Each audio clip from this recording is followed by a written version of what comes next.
অফিসের বসের মুখে এমন কথা শুনতে পেরে চমকে গেল রাই। হ্যাঁ বন্ধুরা, এমনটাই দেখা যাবে। তাই সম্পূর্ণ জানতে ভিডিওটিতে লাইক দিয়ে চ্যানেলটি সাবস্ক্রাইব করে দেখতে থাকুন।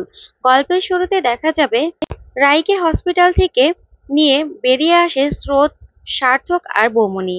তারপরেই স্রোত বলতে থাকে, বৌমনি, তোমাকে না আমি বাড়ি গিয়ে দিদিভাইয়ের ওষুধ খাওয়ার সবগুলো রুটিন আমি বলে দেবো, ঠিক আছে? তুমি সেই অনুযায়ী দিদিভাইকে ওষুধগুলো খাইয়ে দেবে, কারণ আমাকে তো কলেজ যেতে হবে, টিউশনিতে যেতে হবে। তাই তখন রাই বলতে থাকে, কেন, আমি কি এতটুকু পড়ালেখা জানি না? আমার নিজের ওষুধগুলোকে আমি খেতে পারবো না? তখন বৌমনি বলতে থাকে, থাক, আমি তোমাকে টাইম মতো খাইয়ে খাইয়ে ওষুধ খাইয়ে দেবো, বুঝতে পেরেছো? তখনই রাই বলতে থাকে, দেখছেন ডক্টর, আমাদের বাড়ির এই যে দুজন, এদেরকে কেউ কথা শোনাতে পারবে না। ঠিক তখনই সার্থক বলতে থাকে, হ্যাঁ সেটা আমি জানি তো, স্রোত অনেক কড়া। আমার বাবা যখন অসুস্থ হয়েছিল তখনই আমি বুঝতে পেরেছিলাম। তারপরে দেখা যাবে রাই মিটিমিটি হাসতে থাকে স্রোতের কথা শুনে। তারপরে দেখা যাবে সার্থক স্রোতকে বলতে থাকে, আচ্ছা স্রোত, দিদিভাইকে তুমি তো চেক আপ করাতে নিয়ে আসবে, তাই তো? তখন রাই অবাক হয়ে স্রোতের দিকে তাকিয়ে বলতে থাকে, হ্যাঁ হ্যাঁ, স্রোত ছাড়া কে আসবে? এখানে স্রোতের কত চেনা জানা সবাই আছে, আপনি আছেন, তারপরে ডক্টর সেনগুপ্ত আছে, সবাই আছে, তাহলে ওই তো নিয়ে আসবে।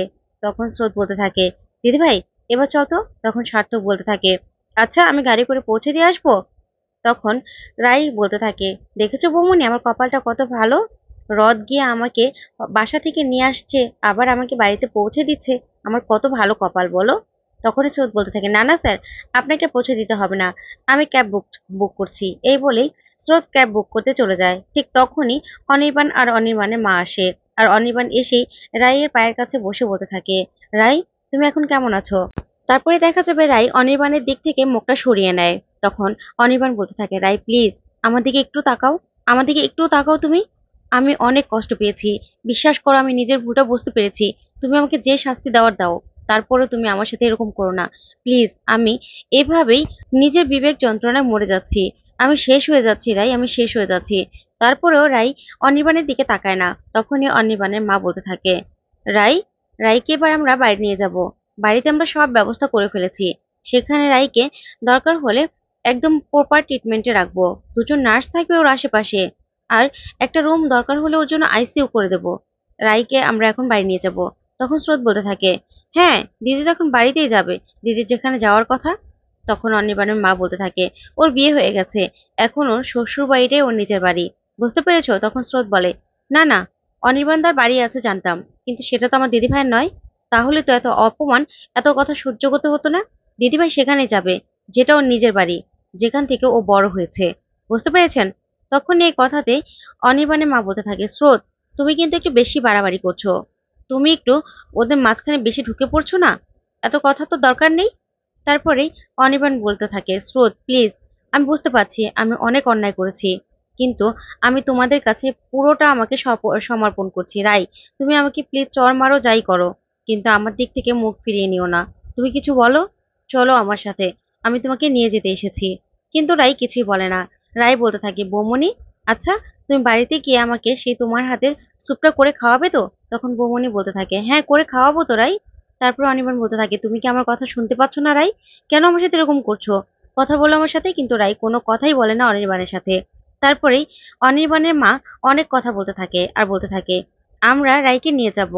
তারপরে দেখা যাবে স্রোত আর অনির্বাণের মায়ের মধ্যে ঝগড়া হতে থাকে। তখনই সার্থক বলতে থাকে, আপনারা একটু চুপ করবেন? আমি ডক্টর হিসেবে এখন কিন্তু আমি ইন্টারফেয়ার না করে পারছি না, পেশেন্টের সমস্যা হচ্ছে, পেশেন্ট অনেকক্ষণ বসে থাকতে পারবে না, প্লিজ আপনারা বোঝার চেষ্টা করুন, আপনারা যেটা বলছেন সেটা ঠিক নয়। কারণ স্রোত স্রোত এখানে সবগুলো কথা বলতে পারে, ও রাইট আছে, কারণ পেশেন্ট নিজেই স্রোতকে সেই অধিকার দিয়েছে, আর কাগজপত্রে সব কিছুতে স্রোতের নাম আছে, আপনাদের নাম তো কোথাও নেই। তাহলে কেন আপনারা এরকম বাড়াবাড়ি করছেন? তখনই অনির্বাণের মা বলতে থাকে, ডক্টর আপনি বুঝতে পারছেন না, আসুন আমরা একটু সাইডে গিয়ে বসে কথা বলি। আপনি বুঝতে পারছেন না, রাইকে রাইকে আমরা হ্যাঁ আমরা ভুল করে ফেলেছি, কিন্তু রাইকে এখন আমরা বাড়িতে নিয়ে যেতে এসেছি, তাহলে আমরাই তো নিয়ে যাব বলুন। তখন অনির্বাণ বলতে থাকে, আমি বড় গাড়ি নিয়ে এসেছি, রায়ের কোনো সমস্যা হবে না, আমি নিয়ে যাব। তখন রাই বলতে থাকে, না অনির্বাণ দা, তোমাকে না অনেক বিশ্বাস করেছে আমার দিদিভাই, কিন্তু ভুল করেছে। তাই এখন আর আমার দিদিভাই কোনো ভুল করবে না, আমার দিদিভাই আমাদের সাথে থাকবে, আর আমি যা করার আমি করব, বুঝতে পেরেছেন? তারপরে দেখা যাবে অনির্বাণ বলতে থাকে, স্রোত, রাই তো কোনো কিছু বলছে না, রাই প্লিজ কিছু বলো। তখন বৌমনি বলতে থাকে, আচ্ছা অনির্বাণ, তুমি কি কোনো কিছু বলার মুখ রেখেছো? রাইনা, তুমি এত অপমান করার পরেও ও কিচ্ছু বলেনি, কিন্তু ও চুপ করে থাকে বলে তুমি ওকে দুর্বল ভেবেছো, আরো বেশি করে ওর উপর আক্রমণ করেছো। এখন কিছু বলছে না কারণ কি জানো? তোমার উপর থেকে ভরসা বিশ্বাস সবটাই উঠে গেছে রায়ের, তাই এখন আর ওর কিছু বলার নেই। তুমি বুঝতে পারছো না? তখনই অনির্বাণের মা বলতে থাকে, মিষ্টি দেখো, আমরা সবটাই বুঝতে পারছি, কিন্তু আমাদের ভুল হয়ে গেছে, বললাম তো আমাদের ভুল হয়ে গেছে। তখনই স্রোত বলতে থাকে, না, আপনাদের ভুল হয়ে গেছে বলে আপনারা এখানে আসেননি, আপনারা হয়তোবা আপনাদের সোসাইটিতে মুখ দেখাতে পারছেন না, তাই না? সেই জন্য এখানে টাকার গরম দেখিয়ে আমার দিদিভাইকে নিয়ে যেতে এসেছেন। কিন্তু না, সে টাকা দিয়ে আপনারা বরং আপনাদের সোসাইটির মুখ বন্ধ করে রাখুন। আমার দিদিভাই ও বাড়িতে আর ফিরবে না। বুঝতে পেরেছেন? আমার দিদিভাই অসুস্থ, তাই প্লিজ এখানে সিনক্রেট করবেন না। আপনারা এখান থেকে যান, আমরা এখন বাড়ি যাব। তারপরে অনির্বাণের মা বলতে থাকে, তুমি বড্ড বেশি কথা বলো স্রোত। তখন স্রোত বলতে থাকে, আপনারা যদি এরকম করেন তাহলে তো আমাকে বলতেই হবে। আর অনির্বাণদা শোনো, তুমি না আগে তোমার মনটা পরিষ্কার করো। তুমি তো সূর্যদাকে নিয়েও সন্দেহ করেছিলে। সূর্যদা কি করে জানতে পারলো সবকিছু? তোমার আগে সূর্যদা কি করে খবর পেলো? কি করে চলে আসলো? শোনো, সূর্যদাকে না কেউ খবর দেয়নি, কাকতালীয় ভাবে না সে জেনে গিয়েছিল। তাই প্লিজ এগুলো নিয়ে আর বাড়াবাড়ি করবে না। আগে তোমার নোংরা মনটাকে পরিষ্কার করবে, তারপরে গিয়ে কারোর সাথে সম্পর্ক করার চেষ্টা করবে। বুঝতে পেরেছো? স্যার চলুন। তারপরেই অনির্বাণের মা বলতে থাকে, না এগুলো যে তোমাদের কথা নয়, রায়ের কথা, এগুলো আমরা কি করে বিশ্বাস করবো? রায় তো কিছু বলছে না। তখনই মিষ্টি বলতে থাকে, দেখুন, রায় চুপ করে আছে, তাতে কি আপনারা কিছু বুঝতে পারছেন না? তখন অনির্বাণ রায়ের কাছে এসে বলতে থাকে, আমি রায়কে নিয়ে যাব, প্লিজ রায় চলো আমার সাথে। এই বলেই রায়কে ধরতে গেলেই রায় বলে, না ব্যাস অনেক হয়ে গেছে, এবার থেকে আমার জীবনের সবগুলো ডিসিশন আমি নেব। তখন এই কথা বললেই রায়কে নিয়ে স্রোতরা চলে যায়। তখন অনির্বাণ চুপ করে দাঁড়িয়ে থাকে।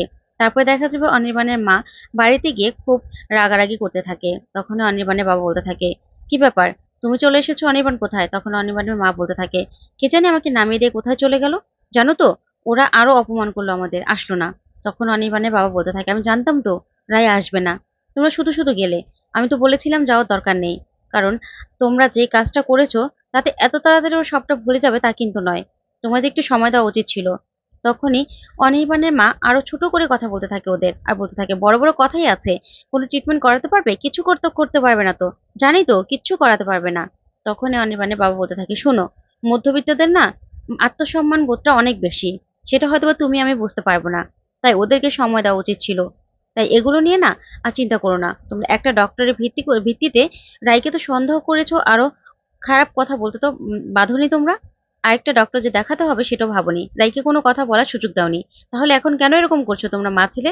তখন এই কথা শুনে সোহিনী চমকে যায়। অন্যদিকে দেখা যাবে রাইকে বাড়ি নিয়ে যায়। তখনই স্রোত বসে রায়ের সাথে অনেক কথা বলতে থাকে। আর তখনই রায়ের বস ফোন করে। তারপরে স্রোত ফোনটা রিসিভ করলে রায়ের বস বলতে থাকে, আমি রায়পূর্ণা মুখার্জির অফিসের বস বলছি। তখনই স্রোত বলতে থাকে, হ্যাঁ বলুন। তখন বস বলতে থাকে, আসলে রায়পূর্ণা মুখার্জির আজকে নাকি বাড়ি চলে আসছে, তা ওনার শরীরটা কেমন? তখন স্রোত বলে, হ্যাঁ হ্যাঁ ভালো আছে, আপনি কথা বলবেন। তখনই রায়ের সাথে কথা বলতে দেয় ওর বসের। তখন রায় বলতে থাকে, স্যার আমি এখন ভালো আছি। আচ্ছা স্যার, আপনারা কি আমার চাকরি থেকে আমাকে ছাড়িয়ে দিবেন? তখনই ওর বস বলতে থাকে, না না, কি বলছেন, আপনাকে ছাড়িয়ে দেবো কেন? উল্টো আপনি যতদিন পর্যন্ত সুস্থ না হবেন ততদিন পর্যন্ত আপনি 75% আপনার স্যালারি পাবেন। বুঝতে পেরেছেন? তারপর আপনি সুস্থ হয়ে গেলে জয়েন করলেই সেখান থেকে আমরা বাৎসরিক হিসেবে আপনার স্যালারিটা কেটে নেব। তখন এই কথা শুনে রাই খুশি হয়ে যায় আর বলে, কি বলছেন স্যার? তখনই ওর বস বলতে থাকে, হ্যাঁ আমরা এগ্রিমেন্ট পেপার পাঠিয়ে দেব, আপনি সেটাতে সই করে দেবেন। যদি 2 বছর পর্যন্ত আপনি আমাদের অফিস থেকে চাকরি ছাড়তে পারবেন না, যদি ছেড়ে দেন তাহলে যে টাকাটা আমরা দেবো তার দ্বিগুণ আমাদেরকে পরিশোধ করতে হবে। যা শুনে রাই খুশি হয়ে যায় আর বলতে থাকে, স্যার আপনারা যে আমার বিপদের দিনে এতটুকু করছেন তাতেই অনেক। তখন বস বলতে থাকে, কি যে বলেন না, আপনার চিকিৎসাতে টাকা দেওয়ার আমাদের কথা ছিল, দরকার ছিল, কিন্তু না পারাতেও এতটুকু তো আমরা করতেই পারি। যা শুনে রাই খুব খুশি হয়ে যায়।